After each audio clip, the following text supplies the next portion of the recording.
Hello and welcome dear learners to the NPTEL course on Nutrition Epidemiology, A Way Towards a Healthy Life.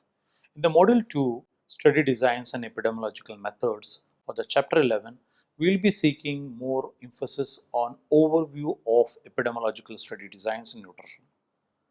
The contents that will be discussed will be from the introduction to the different studies actually, or like cross-sectional studies, case control studies, cohorts, randomized trials, hierarchy of evidence and nutritional specific applications.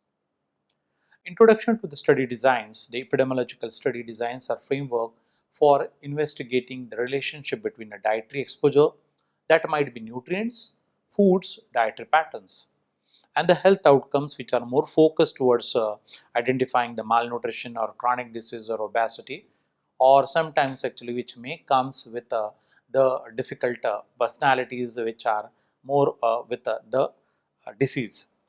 If the overview of epidemiological studies, the observational studies plays more important role, where versus experimental studies are also having a part of for discussion. Now comes with the observational studies, descriptive studies, where the cross-sectional studies comes from case report series. The analytical studies are more from the case control studies, where looking back into the time. Okay, for the retrospective aspect, where the cases and the cases past exposure, the controls, where the comparing cases with controls regarding as from the compare with the more cases regarding the past exposure, where the case control has its own importance. Cohort studies are looking forward in time, where there is a prospective or a retrospective flow towards understanding it is, which is going more towards the time. The retrospective flow, which is from time to time and in terms of the direction, where sometimes you may find the unexposed group or exposed group, which is more towards a disease of a certain disease condition actually, which is taking more an analytical, where there is a lot of statistical data that is found where the exposed versus unexposed groups over the time to observe the two groups or a time to observe the outcomes with respect to disease or a development of the disease. In the experimental studies, we come across the RCTs, where the randomized control trials, which are coming with a group of participants or a people, where randomized versus control trial, where a treatment which is of group intervention, which may be seen with respect to particular food patterns and a treatment on that, or a control receiving a placebo or a standard care, and where there is a lot of controlized way of understanding, which is more a prospective flow up and giving a prospective outcome, which is sometimes a very important sets to be understood with the experimental studies. Now, when you have to understand the cross-sectional studies, let me take you to the snapshot of the study design, where assessing exposure and outcome at the same time in a population, where you find that a population or a sample of a population is being selected. For example, children are being taken for a particular group of study, or adults, or even a geriatric population, or a whole community is being taken as a population, one time of point where the data collected only once, where you find it is very important that the data collected at the same times will give you exposure, particularly for a dietary intake or an outcome which may be seen as sometimes a health status, or even where you find that we have to discuss for the dietary intake what are the people eating at that time, whether it's a high versus low dietary diversity, or a nutrient intake actually which is being seen, or a particular food habit which has been seen as coming as an exposure, where the measure is done at now. Where the measure is done now, where we have to identify what the outcomes will be, which is like whether the health status will be giving you a low weight or anemia, whether it is yes or no, or obesity, which is with the body mass index, or diabetes, whether it is yes or no, or hypertension, which is yes or no. The analysis will come with the associated prevalence. Example, is anemia more common in children with low dietary diversity? Which gives a reason that how nutrition plays very important role in terms of exposure of certain factors and how it deals with the outcome at the same time.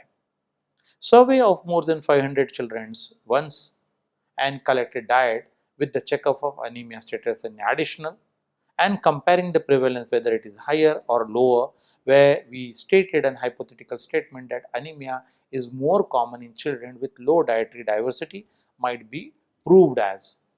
The result may come that there is a strong association found, but no causality actually, where the research will play a more important role in identifying the causality that also comes as an outcome. Now, with respect to case control study, it is a retrospective comparison of exposure in disease and non-diseased, where we have to take on the either side as a people actually to take for a disease part and for a non-disease part, where sometimes we find that the patients with cardiovascular disease is like investigated with the past diet versus the current diet, where sometimes without salt and with salt, or persons, people without cardiovascular disease are being stated where they are being put on certain type of higher dietary fat, or even for cholesterol food, or even a fried food, or even for a high sugar food. What is the dietary recall that they can be seen for a retrospective comparison? The odds ratio is equal to 2.5, where one suggests exposure more may be associated in the outcome, and it can lead to increase in the outcome of this. There are few advantages and there are few limitations of that. Let me count you to the advantages, where the advantages are like efficient for studying rare diseases, where sometimes your rare diseases may give you a reason to do such a type of case control studies actually, where many times it has been seen that it is less costly and time consuming than the cohort studies that we discussed previously. These studies can be seen with multiple exposures, but there are few limitations. It is prone to recall bias. Sometimes you are not able to calculate the incidence, not ideal for the rare exposures, and selection of cases and control crucial are sometimes being seen as a major limitations to this study.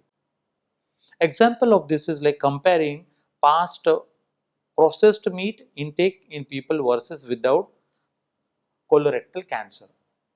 Actually, if you take this as a hypothetical statement and you identify in the nutritional research, it is more connected that comparing the past processed meat intake and the people increase in colorectal cancer is very high.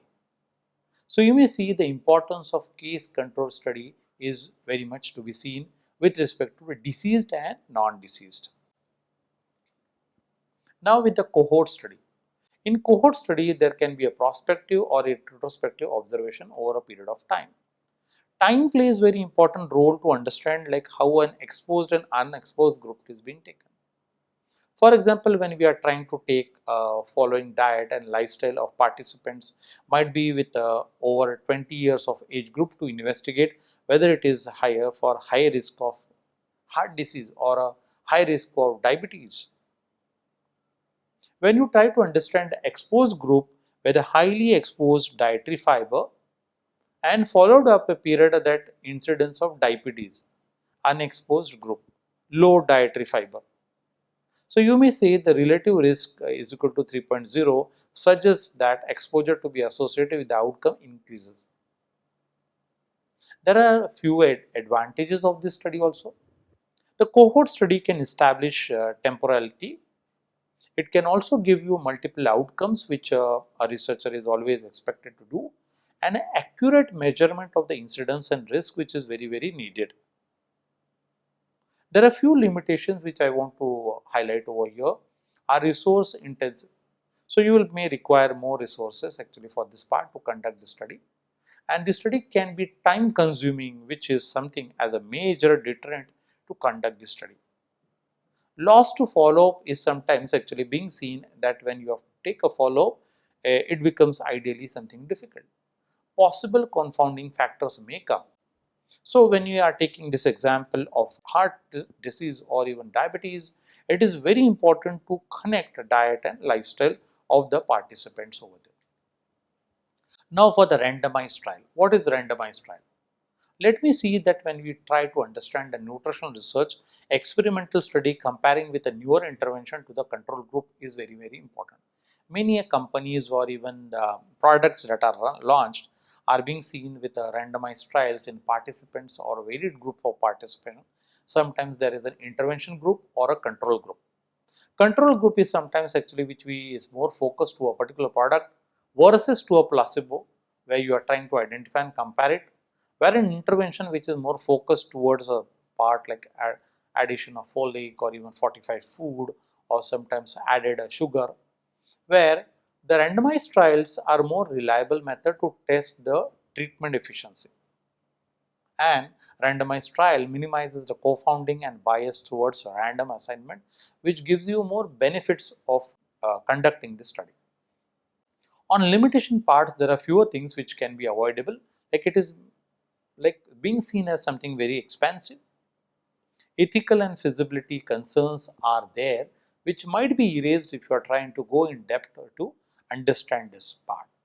Participants may not adhere to the intervention, which is sometimes being seen as a nightmare to the researchers who are trying to take not more as a limitation but to control it.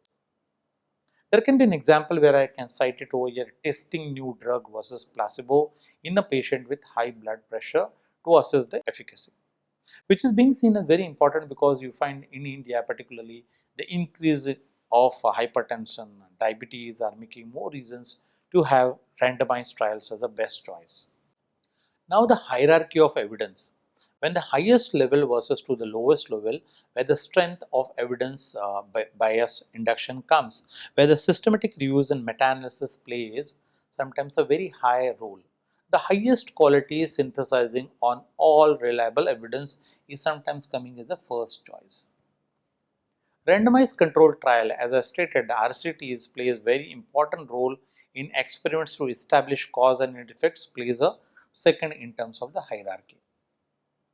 Cohort study comes as the next in line, which is more towards exposed versus unexposed group, which gives more retrospective study tracking towards a group of community people for their outcomes, which comes into the third position for this.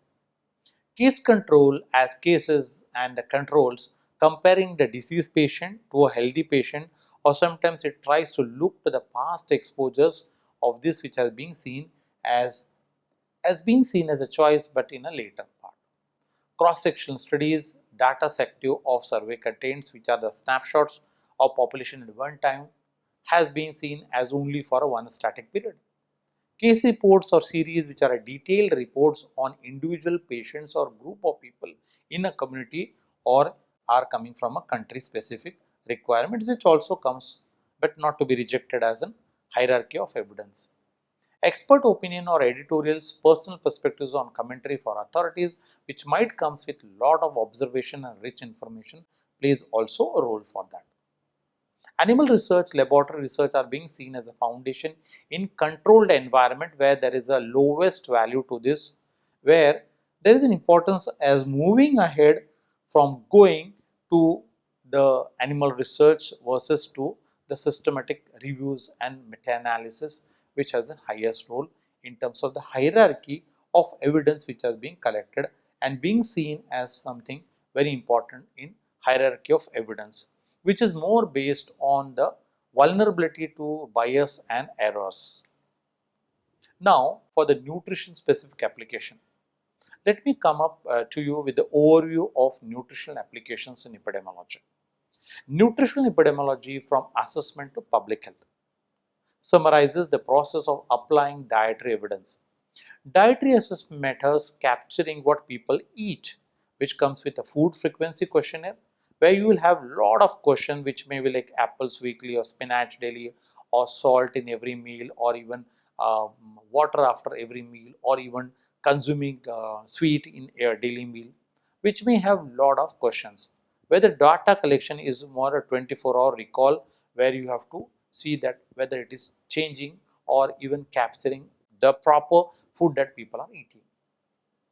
Biomarkers, which are to be seen little costly but as an objective measure of nutrient level, which is being seen as a very important choice nowadays for blood sample, urine sample and many others, which analyzes the nutrition levels, example for vitamin C, sodium, potassium, calcium and vitamin D and all.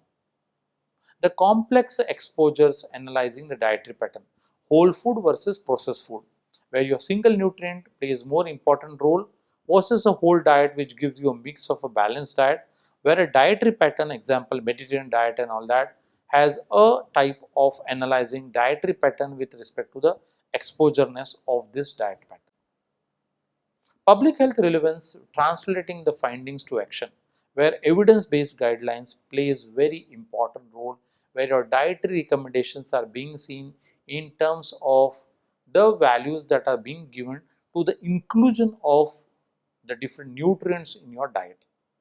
Food fortification plays very important role when it is translating the findings of a researcher to a real action, which makes a reason to reduce the vulnerabilities. Diet is very connected with disease. So disease prevention comes as a very important role when you are pointing towards an outcome of improving health community. It is important that how your public health relevance comes to the benefits sector to give the prevention of a part and also on control of the disease condition.